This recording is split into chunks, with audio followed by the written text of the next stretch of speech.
Assalamualaikum warahmatullahi wabarakatuh. Perkenalkan, nama saya Rizky Amelia, NIM 2023-117. Perkenalkan, saya Nayatul Haira, NIM 2023-10029. Perkenalkan, nama saya Wahyuni Rahim, NIM 2023-192. Perkenalkan, saya Siti Nurranisa, NIM 2023-113. Baiklah, di sini saya akan menjelaskan tentang laporan keuangan PT Sejahtera Abadi Neraca per 31 Desember 2023. Di mana dalam neraca itu terbagi menjadi dua bagian, yaitu yang pertama ada aset dan kewajiban dan ekuitas. Di mana dalam aset itu terbagi lagi menjadi dua bagian, yaitu ada aset lancar dan aset tidak lancar. Di mana di aset lancar itu terbagi menjadi tiga bagian lagi, ada kas, piutang usaha, dan persediaan. Kita bahas aset lancar. Kas sejumlah 500.000, piutang usaha sejumlah 30.000, persediaan sejumlah 40.000. Total aset lancar ditotal dari kas sampai persediaan itu jadi totalnya 120.000.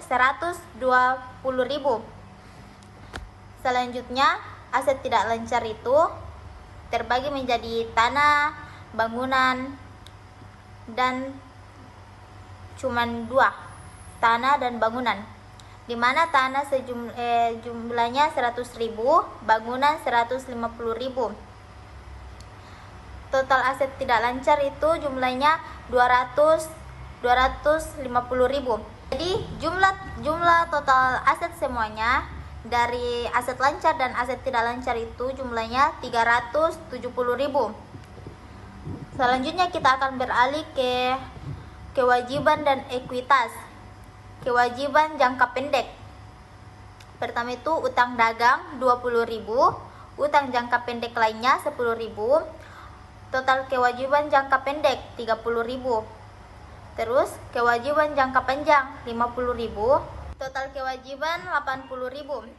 Ekuitas pemilik, yaitu ada modal disetor 200.000, laba ditahan 90.000. Jadi total ekuitasnya itu 290.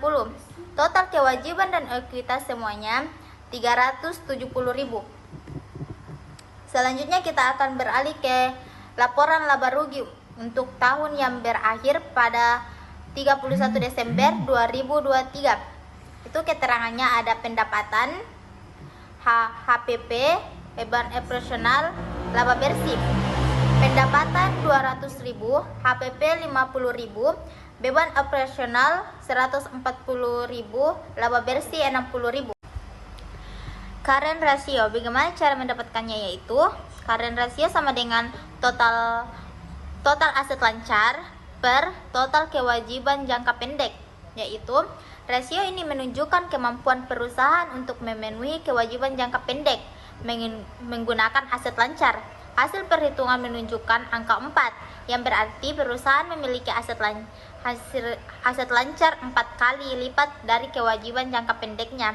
Ini menunjukkan likuiditas yang baik karena perusahaan mampu menutupi kewajiban jangka pendeknya dengan cukup baik.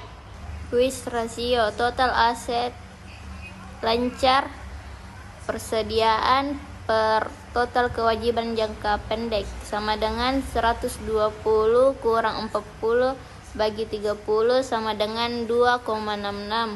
3. Cash rasio, cash per total kewajiban jangka pendek sama dengan 50 per 30 sama dengan 1,66. 4.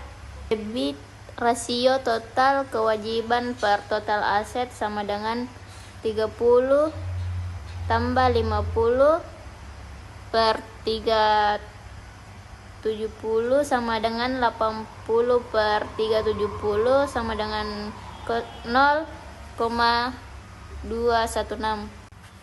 Nomor 5. Debt to equity ratio. Rasio ini menunjukkan proporsi antara total kewajiban dengan total ekuitas.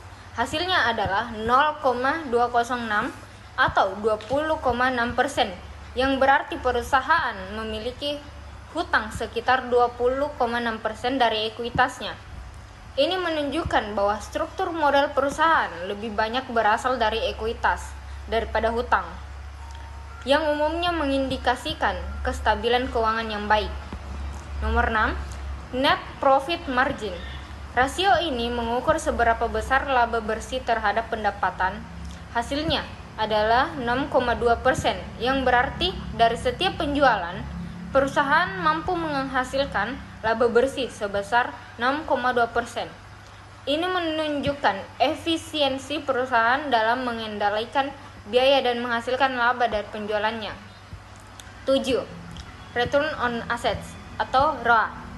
Rasio ini menunjukkan kemampuan perusahaan menghasilkan laba dari total aset yang dimilikinya.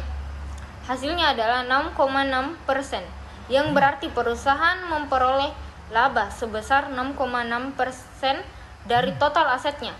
Ini mencerminkan efisiensi perusahaan dalam memanfaatkan aset untuk mendapatkan keuntungan. 8. Return on Equity atau rasio ini menunjukkan tingkat pengembalian dari ekuitas pemegang saham. Hasilnya adalah 16,2%, yang menunjukkan bahwa perusahaan mampu menghasilkan laba sebesar 16,2% dari ekuitas pemegang saham. Ini merupakan tanda positif yang menunjukkan bahwa investasi pemegang saham memberikan imbal yang cukup baik. 9. Perputaran piutang. Rasio ini menunjukkan seberapa cepat perusahaan menagih piutangnya. Hasilnya adalah 6,666 atau sekitar 6,7 kali dalam setahun. Ini berarti perusahaan mampu menagih piutangnya dengan cukup cepat, menunjukkan manajemen piutang